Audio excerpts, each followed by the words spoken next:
ओम विष्णवे नमः। प्रिय श्रोताओं, आज बृहस्पतिवार के पावन अवसर पर सुनिए गुरुवार की व्रत कथा।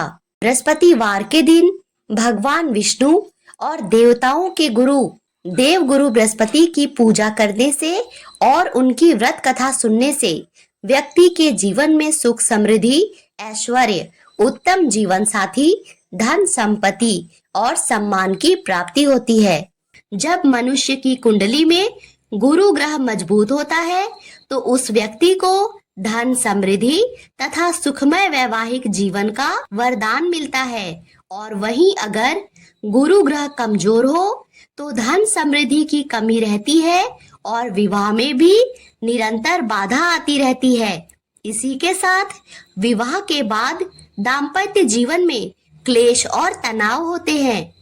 अगर आप मनचाहा जीवन साथी पाना चाहते हैं तो गुरुवार की सुबह स्नान करके पीले वस्त्र धारण करें और किसी तुलसी पौधे के पास जाकर शुद्ध घी का दिया जलाएं और तुलसी की जड़ में हल्दी मिश्रित जल अर्पित करें। ओम नमो भगवते वासुदेवाय नमः यह मंत्र बोलते हुए तुलसी के चारों ओर 3 बार परिक्रमा करनी चाहिए। ऐसा 7 गुरुवार तक करने मात्र से आपको मनचाहे जीवन साथी की प्राप्ति होती है, क्योंकि तुलसी को हरि प्रिया कहा जाता है। तो आइए भगवान विष्णु का ध्यान करते हुए सुनते हैं परम पावन और दिव्य बृहस्पतिवार की व्रत कथा। प्राचीन समय की बात है। भारत में एक राजा राज्य करता था। वह बड़ा प्रतापी तथा दानी था। वह नित्य प्रति मंदिर में भगवत दर्शन करने जाता था। वह ब्राह्मण और गुरु की सेवा किया करता था। उसके द्वार से कोई भी याचक निराश होकर नहीं लौटता था। वह प्रत्येक गुरुवार को व्रत रखता एवं पूजन करता था। हर दिन गरीबों की सहायता करता था। परंतु यह सब बातें उसकी रानी को अच्छी नहीं लगती थी। वह न व्रत करती और न किसी को एक भी पैसा दान में देती थी। वह राजा से भी ऐसा करने को मना किया करती थी। एक समय की बात है। राजा शिकार करने वन को चले गए। घर पर रानी और दासी थी। उस समय गुरु बृहस्पति साधु का रूप धारण कर राजा के दरवाजे पर भिक्षा मांगने आए। साधु ने रानी से भिक्षा मांगी तो वह कहने लगी, हे साधु महाराज, मैं इस दान और पुण्य से तंग आ गई हूँ। इस कार्य के लिए तो मेरे पतिदेव ही बहुत हैं। अब आप ऐसी कृपा करें कि सारा धन नष्ट हो जाए और मैं आराम से रह सकूं। साधु रूपी बृहस्पति देव ने कहा, हे देवी, तुम बड़े विचित्र हो। संतान और धन से कोई दुखी नहीं होता, इसको सभी चाहते हैं। पापी भी पुत्र और धन की इच्छा करता है। अगर तुम्हारे पास धन अधिक है तो भूखे मनुष्यों को भोजन कराओ, प्याऊ लगवाओ, ब्राह्मणों को दान दो, धर्मशाला बनवाओ, कुआं, तालाब, बावड़ी, बाग, बगीचे आदि का निर्माण कराओ तथा निर्धनों की कुंवारी कन्याओं का विवाह कराओ। साथ ही यज्ञ आदि करो। इस प्रकार के कर्मों से आपके कुल का और आपका नाम परलोक में सार्थक होगा एवं स्वर्ग की प्राप्ति होगी। परंतु रानी साधु की इन बातों से खुश नहीं हुई। उसने कहा, हे साधु महाराज, मुझे ऐसे धन की आवश्यकता नहीं है जिसको मैं अन्य लोगों को दान दूं और जिसको रखने और संभालने में ही मेरा सारा समय नष्ट हो जाए। साधु ने कहा, हे देवी, यदि तुम्हारी ऐसी ही इच्छा है तो जैसा मैं तुम्हें बताता हूँ तुम वैसा ही करना। बृहस्पतिवार के दिन अपने घर को गोबर से लीपना, अपने केशों को पीली मिट्टी से धोना, केशों को धोते समय स्नान करना, राजा से कहना वह हजामत करवाए और भोजन में मांस मदिरा खाना, कपड़ा धोबी के यहाँ धुलने देना। इस प्रकार 7 बृहस्पतिवार करने से तुम्हारा धन नष्ट हो जाएगा। यह कहकर साधु महाराज रूपी बृहस्पति देव अंतर ध्यान हो गए। रानी ने साधु के कहने के अनुसार 7 बृहस्पतिवार तक वैसा ही करने का विचार किया। साधु के बताए अनुसार कार्य करते हुए केवल 3 बृहस्पतिवार ही बीते थे कि उसकी समस्त धन संपत्ति नष्ट हो गई। भोजन के लिए दोनों समय परिवार तरसने लगा तथा सांसारिक भोगों से दुखी रहने लगा। तब वह राजा रानी से कहने लगा, हे रानी, तुम यहाँ पर रहो, मैं दूसरे देश को जाता हूँ, क्योंकि यहाँ पर मुझे सभी मनुष्य जानते हैं, इसीलिए मैं कोई कार्य नहीं कर सकता। मैं अब परदेश जा रहा हूँ, वहाँ कोई काम धंधा करूँगा, शायद हमारे भाग्य बदल जाए। ऐसा कहकर राजा परदेश चला गया। वह वहाँ जंगल से लकड़ी काट कर लाता और शहर में बेचता। इस तरह जीवन व्यतीत करने लगा। इधर राजा के बिना रानी और दासियां दुखी रहने लगी। किसी दिन भोजन मिलता तो किसी दिन जल पीकर ही रह जाती। एक समय रानी और दासियों को 7 दिन बिना भोजन के व्यतीत करना पड़ा। तो रानी ने अपनी दासी से कहा, हे दासी, यहाँ पास ही के नगर में मेरी बहन रहती है, वह बड़ी धनवान है। तू उसके पास जा और वहाँ से 5 सेर बेचर मांग के ले आ, जिससे कुछ समय के लिए गुजर हो जाएगा। दासी रानी के बहन के पास गई। रानी की बहन उस समय पूजा कर रही थी। बृहस्पतिवार का दिन था। दासी ने रानी की बहन से कहा, हे रानी, मुझे आपकी बहन ने भेजा है, मुझे 5 सेर बेचर दे दो। दासी ने यह बात अनेक बार कही, परंतु रानी की बहन ने कोई उत्तर नहीं दिया, क्योंकि वह उस समय बृहस्पतिवार की कथा सुन रही थी। जब दासी को रानी की बहन से कोई उत्तर नहीं मिला तो वह बहुत दुखी हुई। उसे क्रोध भी आया। वह लौटकर रानी से बोली, हे रानी, आपकी बहन तो बहुत बड़ी स्त्री है, वह छोटे लोगों से बात भी नहीं करती। मैंने उससे कहा तो उसने कोई उत्तर नहीं दिया। मैं वापस चली आई। रानी बोली, हे दासी, इसमें उसका कोई दोष नहीं है। जब बुरे दिन आते हैं तब कोई सहारा नहीं देता। अच्छे बुरे का पता विपत्ति में ही लगता है। जो ईश्वर की इच्छा होगी वही होगा। यह सब हमारे भाग्य का दोष है। उधर रानी की बहन ने सोचा, मेरी बहन की दासी आई थी, परंतु मैं उससे न बोली, इससे वह बहुत दुखी हुई होगी।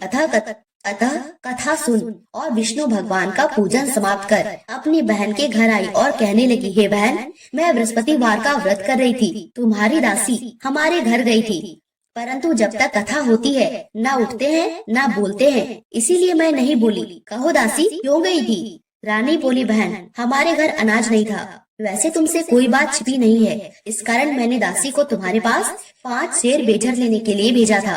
रानी की बहन बोली, बहन देखो, बृहस्पति भगवान सबकी मनोकामना पूर्ण करते हैं। देखो, शायद तुम्हारे घर में अनाज रखा हो। यह सुनकर दासी घर के अंदर गई और वहाँ उसे एक बड़ा घड़ा बेझर का भरा मिल गया। उसे बड़ी हैरानी हुई, क्योंकि उसने एक एक बर्तन देख लिया था। उसने बाहर आके रानी को बताया।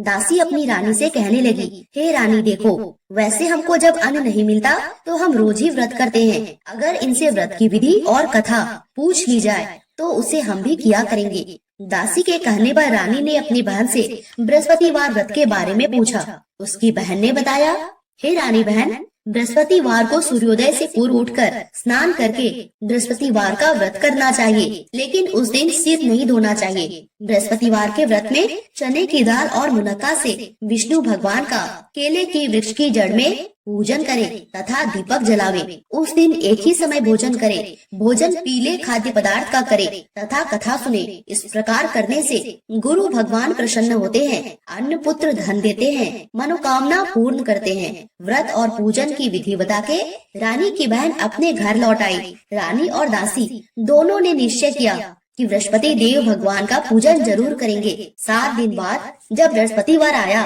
तो उन्होंने व्रत रखा। गुड़साल में जाकर चना और गुड़ बीन लाई तथा उसकी दाल से केले की जड़ और विष्णु भगवान का पूजन किया। अब भोजन पीला कहाँ से आए? दोनों बड़ी दुखी हुई, परंतु उन्होंने व्रत रखा था, इस कारण बृहस्पति भगवान प्रसन्न थे।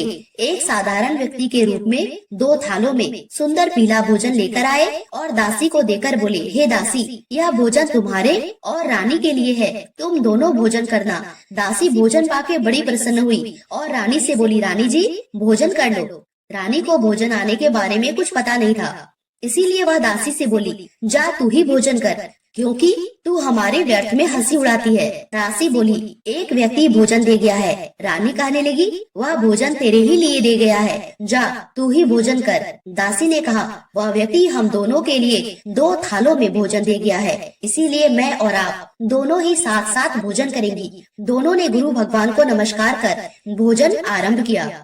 इसके बाद से प्रत्येक बृहस्पतिवार को गुरु भगवान का व्रत और पूजन करने लगी। बृहस्पति भगवान की कृपा से उनके पास धन हो गया, परंतु रानी फिर पहले की तरह से आलस्य करने लगी। तब दासी बोली, देखो रानी, तुम पहले भी इस प्रकार आलस्य करती थी, तुम्हें धन को रखने में कष्ट होता था, इसी कारण सभी धन नष्ट हो गया। अब गुरु भगवान की कृपा से बड़ी मुश्किल से हमें यह धन मिला है, तो फिर तुम्हें आलस्य होता है। बड़ी मुसीबतों के बाद हमने यह धन पाया है, इसीलिए हमें दान पुण्य करना चाहिए। तुम भूखे मनुष्यों को भोजन कराओ, प्याऊ लगवाओ, ब्राह्मणों को दान दो, कुआं तालाब बावड़ी आदि का निर्माण कराओ, मंदिर पाठशाला बनवाकर दान दो, कुंवारी कन्याओं का विवाह कराओ, धन को शुभ कार्यों में खर्च करो, जिससे तुम्हारे कुल का यश बढ़े और स्वर्ग की प्राप्ति हो तथा पितर भी प्रसन्न हो। दासी की बात मानकर रानी ने इसी प्रकार के कर्म करने प्रारंभ किए, जिससे उनका काफी यश फैलने लगा। एक दिन रानी और दासी आपस में विचार करने लगी, न जाने राजा किस दशा में होंगे, उनकी कोई खोज खबर नहीं है। गुरु भगवान से उन्होंने प्रार्थना की और भगवान ने रात्रि में राजा को स्वप्न में कहा, हे राजा उठ, तेरी रानी तुझको याद करती है, अब अपने देश को लौट जा।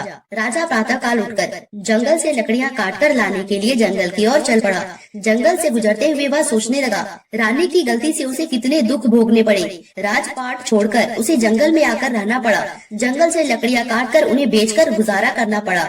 उसी समय उस जंगल में बृहस्पति देव एक साधु का रूप धारण कर आए और राजा के पास आकर बोले, हे लकड़हारे, तुम इस सुनसान जंगल में किस चिंता में बैठे हो, मुझको बतलाओ। यह सुन राजा के नेत्रों में जल भर आया और वह साधु की वंदना कर बोला, हे प्रभु, आप तो सब कुछ जानने वाले हो। इतना कहकर राजा ने साधु को अपनी संपूर्ण कहानी बतला दी। महात्मा दयालु होते हैं। वे राजा से बोले, हे राजा, देखो, तुम्हारी पत्नी ने बृहस्पति देव के प्रति अपराध किया, जिसके कारण तुम्हारी यह दशा हुई। अब तुम किसी प्रकार की चिंता मत करो, भगवान तुम्हें पहले से अधिक धन देंगे। देखो, तुम्हारी पत्नी ने भी बृहस्पतिवार का व्रत प्रारंभ कर दिया है। अब तुम भी बृहस्पतिवार का व्रत करके चने की दाल और गुड़ जल के लोटे में डालकर केले का पूजन करो, फिर कथा कहो या सुनो। भगवान तुम्हारी सब कामनाओं को पूर्ण करेंगे। साधु को प्रसन्न देखकर राजा बोला, हे प्रभु, मुझे लकड़ी बेचने के पश्चात इतना पैसा नहीं बचता जिससे मैं भोजन के उपरांत कुछ बचा सकूं। मैंने रात्रि में अपनी रानी को व्याकुल देखा है। मेरे पास कोई साधन नहीं जिससे मैं उसका समाचार जान सकूं। फिर मैं बृहस्पति देव की क्या कहानी कहूँ, मुझको तो कुछ भी मालूम नहीं है। साधु ने कहा, हे राजा, तुम किसी प्रकार की चिंता मत करो। बृहस्पतिवार के दिन तुम रोजाना की तरह लकड़ियाँ लेकर शहर में जाओ। तुम्हें रोज से दुगना धन प्राप्त होगा, जिससे तुम भली भांति भोजन कर दोगे और बृहस्पति देव की पूजा का सामान भी आ जाएगा। बृहस्पतिवार की कथा इस प्रकार है, सो ध्यान पूर्वक सुनो। प्राचीन काल में एक बहुत ही निर्धन ब्राह्मण था। उसके कोई संतान नहीं थी। वह नित्य पूजा पाठ करता, परंतु उसकी स्त्री बहुत मलिनता के साथ रहती थी। वह न स्नान करती, न किसी देवता का पूजन करती। प्रातः काल उठते ही सर्वप्रथम भोजन करती, बाद में कोई अन्य कार्य करती। ब्राह्मण देवता बहुत दुखी रहते थे। पत्नी को बहुत समझाते, परंतु उसका कोई परिणाम न निकलता।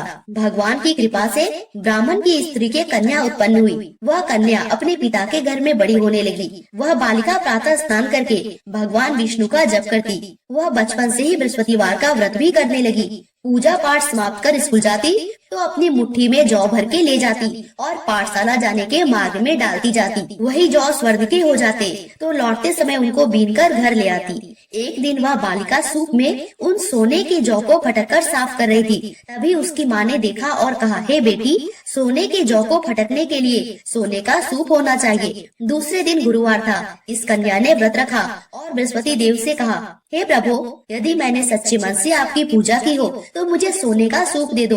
बृहस्पति देव ने उसकी प्रार्थना स्वीकार कर ली। रोजाना की तरह जब वह कन्या जौ फैलाती हुई स्कूल चली गई और स्कूल से लौटकर जब वह जौ बीन रही थी तो बृहस्पति देव की कृपा से उसे सोने का सूप मिला। उसे वह घर ले आई और उसे जौ साफ करने लगी, परंतु उसकी माँ का वही ढंग रहा। एक दिन की बात है, वह कन्या सोने के सूप में जौ साफ कर रही थी। उस समय वहाँ का राजकुमार वहाँ से होकर निकला। उस कन्या के रूप और सोने के सूप में जौ को साफ करते देखकर वह उस कन्या पर मोहित हो गया। राजमहल आकर भोजन और जल त्याग कर उदास होकर लेट गया। राजा को जब राजकुमार द्वारा अन्न जल त्यागने का समाचार ज्ञात हुआ तो अपने मंत्रियों के साथ वह अपने पुत्र के पास पहुँचे और बोले, हे बेटा, तुम्हें किस बात का कष्ट है? किसी ने अपमान किया है अथवा कोई और कारण है? मुझे बताओ, मैं वही करूँगा जिससे तुम्हें प्रसन्नता हो। राजकुमार ने अपने पिता की बातें सुनी और बोला, मुझे आपकी कृपा से किसी बात का दुख नहीं है।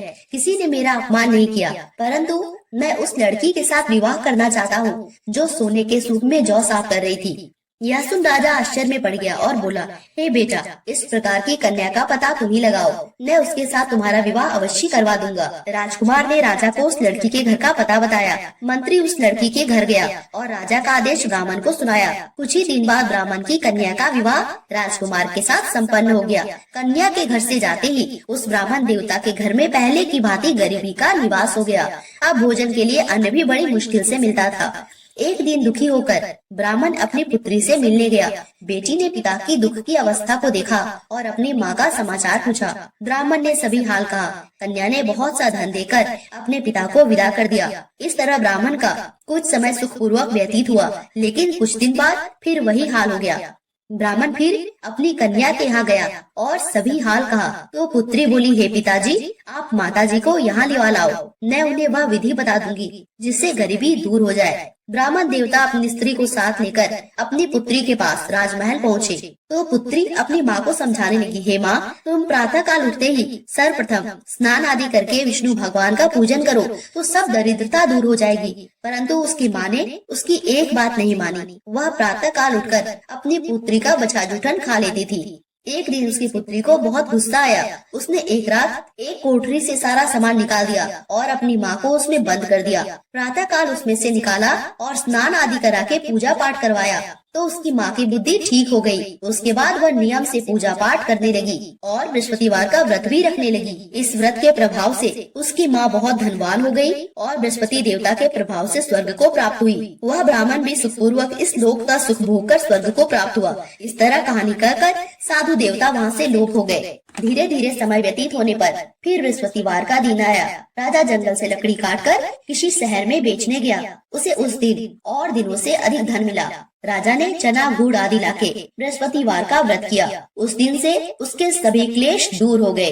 परंतु जब अगला गुरुवार का दिन आया तो वह बृहस्पतिवार का व्रत करना भूल गया। इस कारण बृहस्पति भगवान नाराज हो गए। उस दिन उस नगर के राजा ने विशाल यज्ञ का आयोजन किया और अपने समस्त राज्य में घोषणा करवा दी, कोई भी मनुष्य अपने घर में भोजन न बनाए, न आग जलाए। समस्त लोग मेरे यहाँ भोजन करने आए। इस आज्ञा को जो न मानेगा उसको फांसी की सजा दी जाएगी। राजा के आज्ञानुसार राज्य के सभी वासी राजा के भोज में सम्मिलित हुए, लेकिन लकड़हारा कुछ देर से पहुंचा, इसीलिए राजा उसको अपने साथ महल में ले गए। जब राजा लकड़हारे को भोजन करा रहे थे तो रानी की दृष्टि उस खूंटी पर पड़ी जिस पर उसका हार लटका हुआ था। उसे हार खूंटी पर लटका दिखाई नहीं दिया। रानी को निश्चय हो गया कि मेरा हार इसी लकड़हारे ने चुरा लिया है। उसी समय सैनिक बुलवाकर उसको जेल में डलवा दिया। जब लकड़हारा जेल खाने में गया तो बहुत दुखी होकर विचार करने लगा कि न जाने कौन से पूर्व जन्म के कर्म से मुझे यह दुख प्राप्त हुआ है, और उसी साधु को याद करने लगा जो जंगल में मिला था। तत्काल बृहस्पति देव साधु के रूप में प्रकट हो गए और उसकी दशा को देखकर कहने लगे, अरे मूर्ख, तूने बृहस्पति देवता की कथा नहीं कही, इसी कारण तुझे दुख प्राप्त हुआ। अब चिंता मत कर, बृहस्पतिवार के दिन जेल खाने के दरवाजे पर 4 पैसे पड़े मिलेंगे, उनसे तू बृहस्पति देव की पूजा करना तो तेरे सभी कष्ट दूर हो जाएंगे। अगले बृहस्पतिवार उसे जेल के द्वार पर 4 पैसे मिले। राजा ने पूजा का सम्मान मंगवाकर कथा कही और प्रसाद बांटा। उसी रात्रि को बृहस्पति देव ने उस नगर के राजा को स्वप्न में कहा, हे राजा, तूने जिस आदमी को जेल खाने में बंद कर दिया है वह निर्दोष है, वह राजा है, उसे छोड़ देना। रानी का हार उसी खूंटी पर टंगा हुआ है। अगर तू ऐसा नहीं करेगा तो मैं तेरे राज्य को नष्ट कर दूंगा। राजा प्रातः काल उठा और खूंटी पर हाथ टंगा देकर लकड़हारे से क्षमा मांगी और राजा के योग सुंदर वस्त्र आभूषण भेंट कर उसे विदा किया। गुरुदेव की आज्ञा अनुसार राजा अपने नगर को चल दिया। राजा जब नगर के निकट पहुंचा उसे बड़ा ही आश्चर्य हुआ। नगर में पहले से अधिक बाग, तालाब और कुएं तथा बहुत सी धर्मशालाएं, मंदिर आदि बने हुए थे। राजा ने पूछा, यह किसका बाग और धर्मशाला है? तब नगर के सब लोग कहने लगे, यह सब रानी और दासी के द्वारा बनवाए गए हैं। राजा को आश्चर्य हुआ और गुस्सा भी आया। जब रानी ने खबर सुनी कि राजा आ रहे हैं तो उसने अपनी दासी से कहा, हे दासी, देख, राजा हमको कितनी बुरी हालत में छोड़ गए थे, हमारी ऐसी हालत देखकर लौट न जाए, इसीलिए तू दरवाजे पर खड़ी हो जा। रानी की आज्ञा अनुसार दासी दरवाजे पर खड़ी हो गई और जब राजा आए तो उन्हें अपने साथ महल में लिवा लाई। तब राजा ने क्रोध करके अपनी तलवार निकाली और पूछने लगा, बताओ यह धन तुम्हें कैसे प्राप्त हुआ है? तब रानी ने बताया, हमें यह सब धन बृहस्पति देव के व्रत के प्रभाव से प्राप्त हुआ है। राजा ने तब निश्चय किया कि 7 रोज बाद तो सभी बृहस्पति देव का पूजन करते हैं, परंतु मैं रोजाना दिन में 3 बार कथा कहा करूंगा और रोज व्रत किया करूंगा। अब हर समय राजा के दुपट्टे में चने की दाल बंधी रहती और दिन में 3 बार कथा कहता। एक रोज राजा ने विचार किया, चलो अपनी बहन के यहाँ हो आए। इस तरह का निश्चय कर राजा घोड़े पर सवार होकर अपनी बहन के यहाँ चल दिया। मार्ग में उसने देखा कुछ आदमी एक मुर्दे को लिए जा रहे हैं। उन्हें रोककर राजा कहने लगा, अरे भाइयों, मेरे बृहस्पतिवार की कथा सुन लो। वे बोले, लो हमारा तो आदमी मर गया है, इसको अपनी कथा की पड़ी है। परंतु कुछ आदमी बोले, अच्छा कहो, हम तुम्हारी कथा भी सुनेंगे।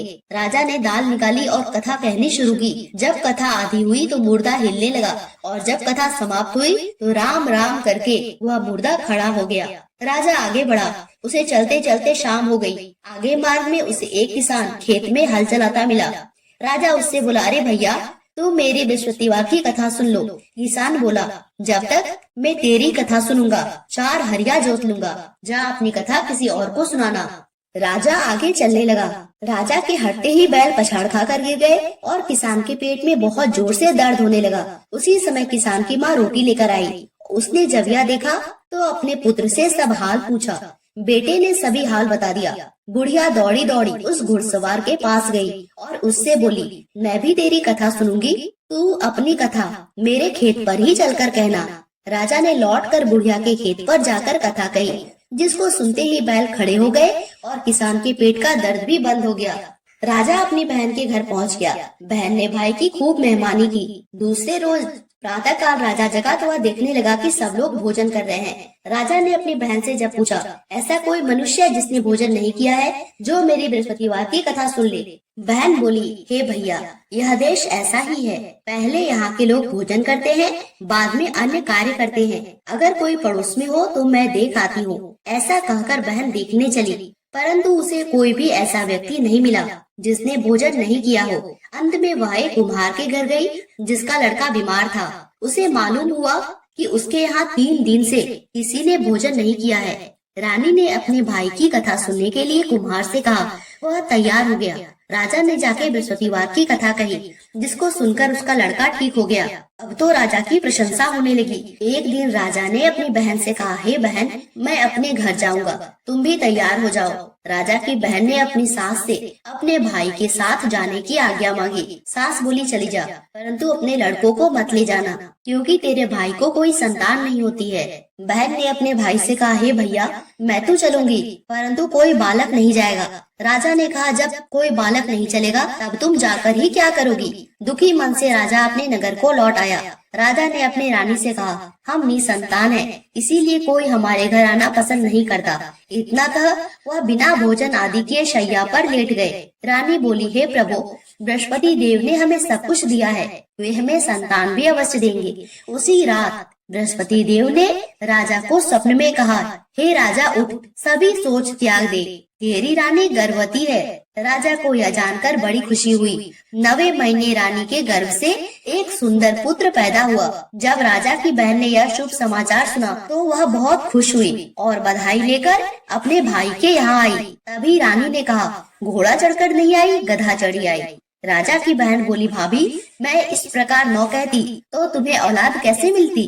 बृहस्पति देव ऐसे ही हैं, जिसके मन में जो कामना रहती है सभी को पूर्ण करते हैं। जो सद्भावना पूर्वक बृहस्पतिवार का व्रत करता है एवं पढ़ता है अथवा सुनता है और दूसरों को सुनाता है, बृहस्पति देव उसकी सभी मनोकामना पूर्ण करते हैं।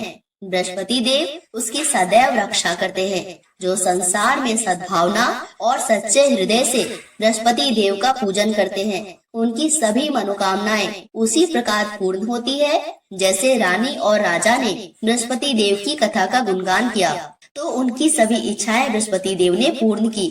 मनुष्य को हृदय से उनका मनन करते हुए जय जयकार करना चाहिए। बोलो बृहस्पति भगवान की जय, विष्णु भगवान की जय।